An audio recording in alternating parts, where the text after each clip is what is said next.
This is the Investor Connect podcast program. I'm Hall T. Martin. I'm the host of the show in which we interview angel investors, venture capital, family offices, private equity, and many other investors for early stage and growth companies. I hope you enjoy this episode.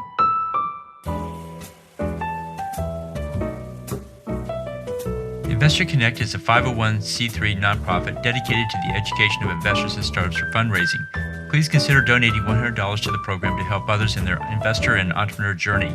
You can find the donate button on the investorconnect.org website.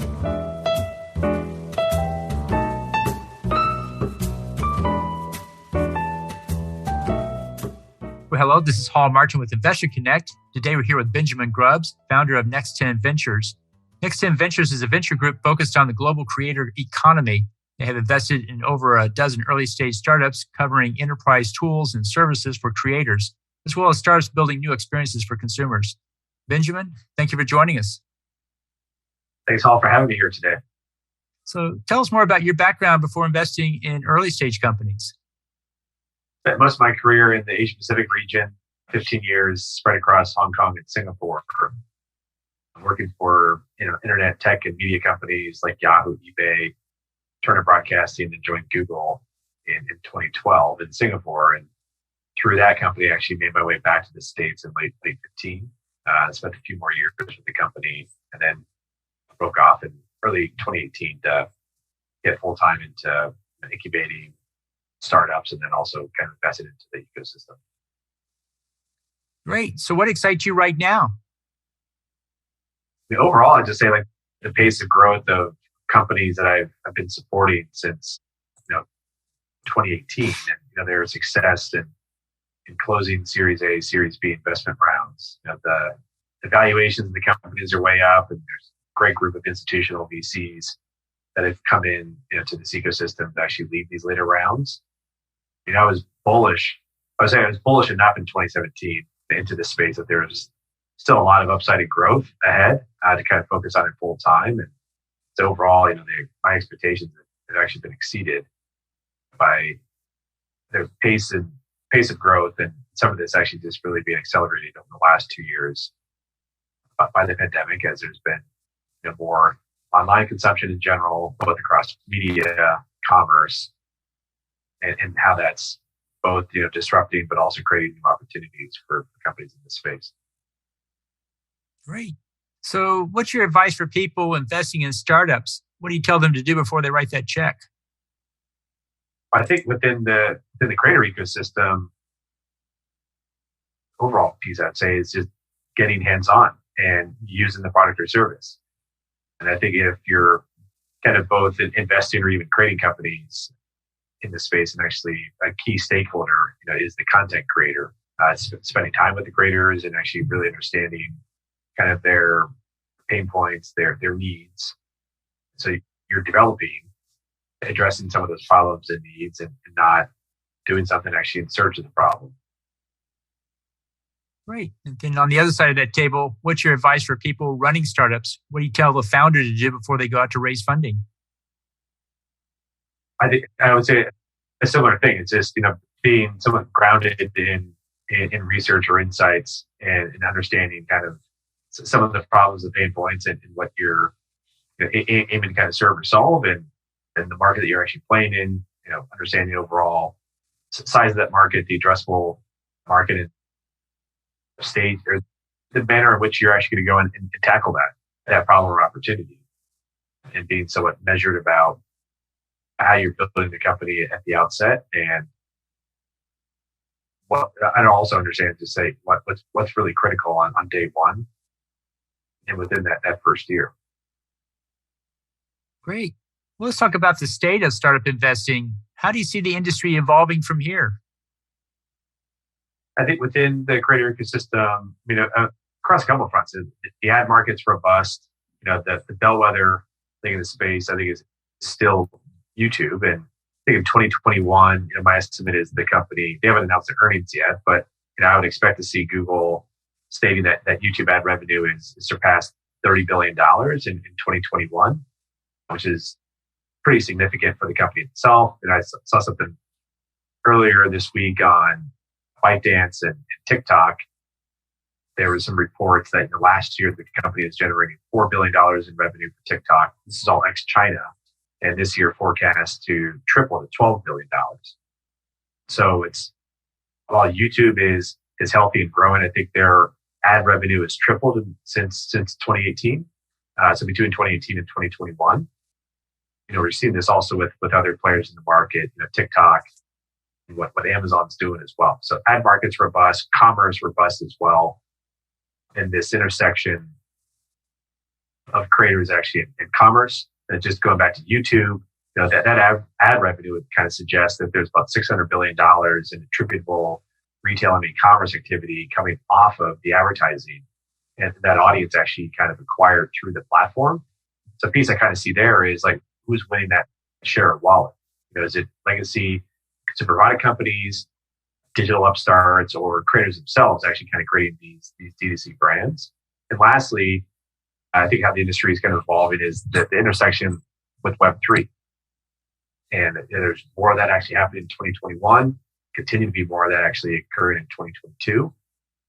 And so I think, there's a big emphasis kind of on community building. And some of those are the key tenets of actually what creators have been doing for the last 10, 15 years.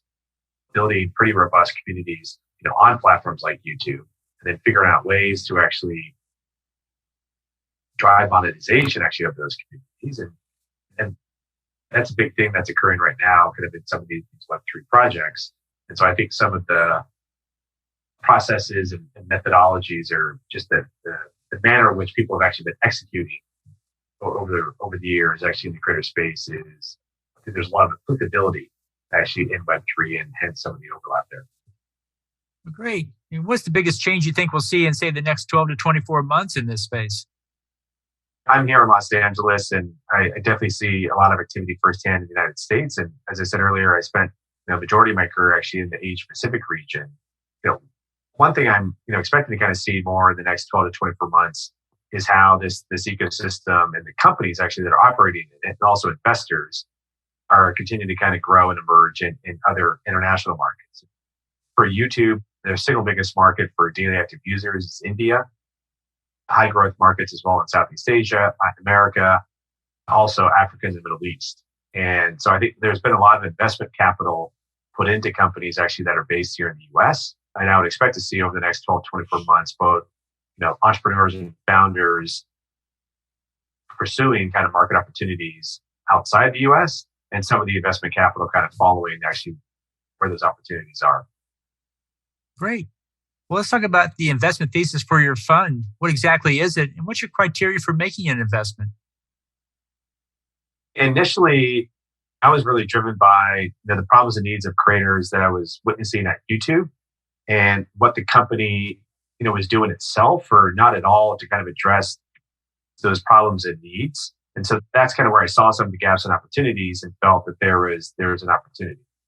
And then as I saw more creators actually go full time and then start to employ a dozen or in some cases 100 plus people, from there it was just like, wait, this is an ecosystem that's actually spawning its own market economy and multi-billion-dollar one at that. And so the creator ecosystem it's disrupting legacy companies and industries. It's spawning its own multi-billion-dollar companies that are both enterprise and consumer-facing companies. But also, I said those companies are going to get disrupted themselves, just as we've seen over the last 25 years with the broader internet. And there's been different cycles over those last 25 years. And I think companies that emerged on the scene between 1995 and 2000, it wasn't game over and those are your winners. Those companies later kind of gave way to other businesses that got started, between 2000 and 2005 or 2005 to 2010. And so I think just within this ecosystem or within the creator economy, I think we'll continue to kind of go through some of the cycles, and some of that's also going to be driven by the end user, the consumer. And I have three kids at home, 7, 10, and 12, and how I see them kind of consuming media or adopting commerce, is in some ways I would say different than an 18-year-old or a 28-year-old. And so what they're open to or what they're accepting it's different than a generation kind of before. And so I think as companies actually are tuned into that. That again creates opportunities to disrupt, and I think for existing businesses to make sure you're actually not being disrupted. Overall, another piece of just kind of add to that, I think just given the size of companies in the space, from a market valuation, I'm hopeful to kind of see that some of these companies actually start to see exits in the public market, and I think also through that, we'll continue to see M&A activity kind of, continue to see M&A activity within this industry. Great. Can you talk about one or two startups that fit that thesis? Well, so within the kids media space, late last year, we saw Moonbug, which was formed less than 5 years ago. A company get formed and then was actually acquiring YouTube kids channels. And then late last year, they were actually acquired themselves and with funding from Blackstone, for a $3 billion exit. Overall, what you kind of saw there was entrepreneurs, seeing that there was opportunity for growth kind of on the YouTube platform, as a content creator and actually creating kids content and then generating revenue from that, from advertising or consumer products. So much so that, again, Moonbug was capitalized and actually formed. And the way that just segment of the market has actually kind of grown, it's attracted, private equity money to come into the space as well for that exit. So that's one that's been pretty encouraging. I think the other side is just on the enterprise layer and on the tech and tools. A company like Patreon, formed by Patreon, which was founded by a content creator, Jack Conte, had a pain point in how his content was actually being monetized on YouTube. And so the effort that he was actually putting in, the cost that he was actually putting into the videos, he didn't feel was actually being, what he was receiving back actually was not adding up to the effort kind of put in. Thought there was a better way. And some of that then was a direct fan monetization, which he then pursued that with Patreon. And they've seen great success with their company. They've also taken on additional investment, now have a $4 billion plus private market valuation. So I think, we've seen good opportunities and growth on the enterprise side, and just companies get to that multi-billion dollar valuation because the industry itself is large enough and creators themselves are actually small businesses. But the other piece is just how consumer consumption of media has actually shifted, and in the kids space shifted from linear television to platforms like YouTube. And with that, where the audience goes, advertisers go, and consumer products and other forms of revenue kind of follow as well, where then you have, again, a company like Moonbug can actually get, could become pretty sizable just building a business off of YouTube. Cool. So, there are many challenges in the space for startups and investors. What do you find is the main challenge startups face in today's market? One big one to me is just staffing and recruitment. And so I think within tech or within internet companies, there's been a lot of competition over the last 20 plus years for engineering talent. And I think within the creator ecosystem, it's the competition for talent that's in the role of like creator partnerships or community management, right? So if you're building a company that's enterprise focused tech and tools for creators, well, your key stakeholder is a content creator. And so then how is your company actually getting connected and scaling that outreach and getting the adoption actually of your product or service actually from the creators themselves? And so there's a number of companies that I kind of see that have open job recs actually for some of the lead kind of creator partnerships, or they're titling that in as like a community manager. And so, I think there's more demand actually for those roles than there are people who have years of experience actually in this space. And so I think it's both an opportunity actually for those that actually want to be employed, but it's a challenge, for those that are actually doing the employment. Right. So what are the challenges in this space for the investor? Depends, I think, on what type of investor you are and what stage of this market you're kind of entering. Whether that is early stage as a pre-seed or seed investor, or is it growth stage in the later stages of the company? So you can kind of answer that in a different way. I think on the pre-seed and seed stage, on the pre-seed, you're going to be interfacing with founders and companies that could be pre-product and pre-revenue. And so, and I don't think that's unique just to this creator ecosystem, but then it comes down to, you're betting on people and the founder and their ability to execute. And so I think from that side is just the building out the relationship. And one challenge, I think, on that front, challenge and an opportunity, I would say. I think it depends how you're executing this, but because of the pandemic and maybe more interfacing with people actually through Zoom or Google Meet and through video and actually not in person, can both create a challenge in terms of actually how you're building those interpersonal relationships with people at that early stage. Well, the other side is you create an opportunity because the time spent actually traveling and meeting in person and how many meetings you can conduct in a day. And in my case, I think pre-pandemic, I was spending the equivalent of 9 full work weeks in the air flying around the world. I don't do that as much anymore.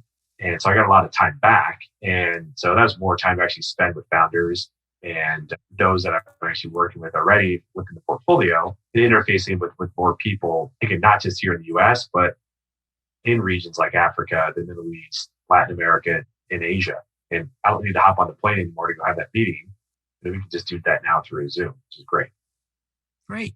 Well, there's different subsectors and applications in this area. If you had to pick one or two that are good opportunities to pursue today, what would you put at the top of the list? I think at the top, I was touching on this earlier, just the intersection with Web3. I think just given the somewhat still newness within that space. And, I think you can approach that from an infrastructure or enterprise aspect, or approaching that from the consumer side, so consumer facing kind of products and services. There's an immense amount of opportunity there. And